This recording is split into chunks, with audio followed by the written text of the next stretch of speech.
Hello students, welcome back to the EGDL video lecture series. Last class we have solved 6 problems on isometric projection starting from 5.6 up to 5.10.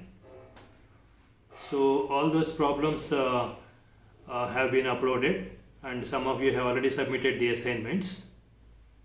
Today I am going to take up 3 problems. With this we will be finishing isometric projection. The problem numbers that I am going to take today are 5.11, 5.12 and 5.14. There is a problem 5.13 in the question bank which is not a part of the VTU primer, so I am not taking it up. That's not required to be done. So except that the remaining 3 problems will complete isometric projection. So let me take up problem number 5.11 first. You can see the problem here. The problem number is 5.11, reference number 32. There is a slight difference between the previous problems and this problem. In the previous problems, it was a combination of solids and you are given only the description part. Whereas here, you are given the orthographic projections of a solid and you are asked to draw the isometric projection. So the problem says the following figure shows the front and side views of a solid. That means they are the orthographic projections. And you are asked to draw the isometric projection of the solid. So if you look at this figure, it has 2 views. This is one and this is the other. So as per first angle projection, if you consider this to be the front view, this is there on the left of it, so it becomes the right side view. Or if you consider this to be front view, this becomes left side view. So both can be considered, any one can be considered. Okay. So I am going to take up the first combination. This I am considering as front view and this as a right side view. So this is a rectangular block. This block is represented by this in the right side view. So as you understand, this is a rectangle. In other words, this is the front face of the rectangle and this is its side view. So this 15 mm gives its thickness. Okay. So you can consider it to be a rectangular prism. This is the base of the prism and the height of the prism is 15 mm. You are able to see the base of the prism in the front view. That means the base is in VP. So we have to draw the isometric projection of this rectangle in a vertical plane because the base is in VP. Okay. So let me start by drawing the isometric projection of the rectangle in a vertical plane. The width of the rectangle is 45 and its height is 60. Okay. So isometric projection of the rectangle in a vertical plane. Let me start doing that. I am going to use one of the inclined axis. 30-degree axis is this. So along this I will take ISO 45. This is ISO 45. And the other dimension for the rectangle is 60. That I will take along the vertical axis. This is ISO 60. Okay. Now I will complete the box. This is once again ISO 60. And this is another isometric line parallel to this. So this is the isometric projection of a rectangle in a vertical plane. Now the height of the rectangular prism is 15 mm. That will be taken along the third axis. You have used two axes so far. One is 30-degree axis, the other is vertical axis. Now the third axis is this, another 30-degree line. Along that you will take the height. The height is 15. So you will mark ISO 15 here. ISO 15 and ISO 15.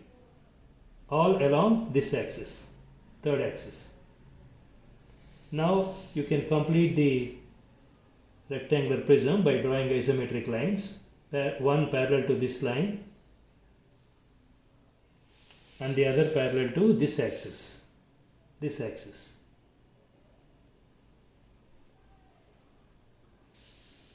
So that completes the rectangular prism in a vertical plane. So when you are viewing from here, you will be able to see this rectangle in the front view. That is what you are able to see here. And when you look from this direction, that is right side view, you are able to see this, what is shown here. Okay, that is what I have drawn now. Now to this there is another rectangular block attached. You can see here.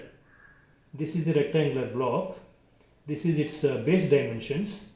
The base dimensions are 25 and 15. 25 is the width, 15 is its depth. And its height is represented in this view. This is the height of that rectangular block. The height is shown as 60 here. Okay. So I am going to first draw the base here. 25 and 15 are the dimensions. From the corner, the distance is given as 10 mm. So this should be 10, this also should be 10. That makes 20 plus 25 makes 45. So I am going to mark from here ISO 10. And from this corner also ISO 10. Okay. So from here to here it will be ISO 25. Now let me take the depth, which is 15 mm. So along the vertical axis, you will mark ISO 15. ISO 15 and ISO 15. This is along the vertical axis. Then complete the isometric line. Now let us take the height of the box or height of the block, which is 60. You can see here it is 60. So from this point and this point, I am marking ISO 60 along the third axis. This is the third axis. Let me draw it here for my reference.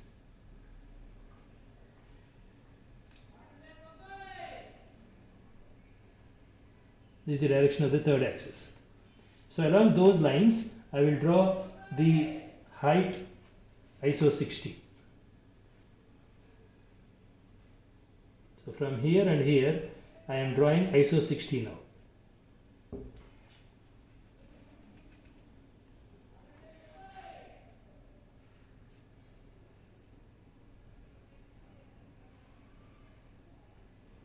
Again from here, ISO 60. Then draw an isometric line here, which is parallel to this.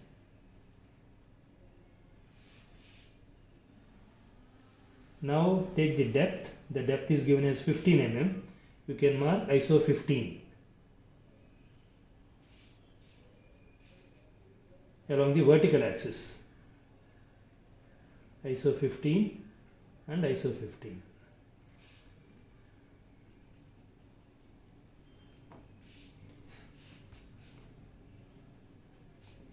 Then complete this.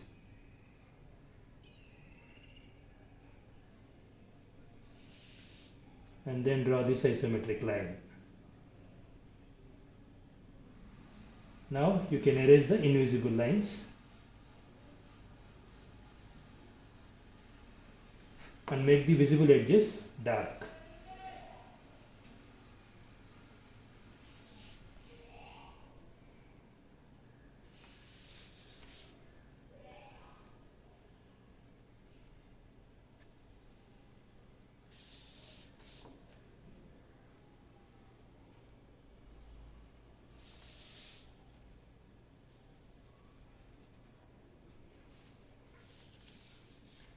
That's it. That completes the problem. Now you can visualize these views from this.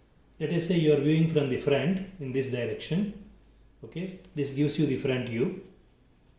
So you are able to see this rectangle which is behind, and this whatever you see in the front is shown here. That is the front view.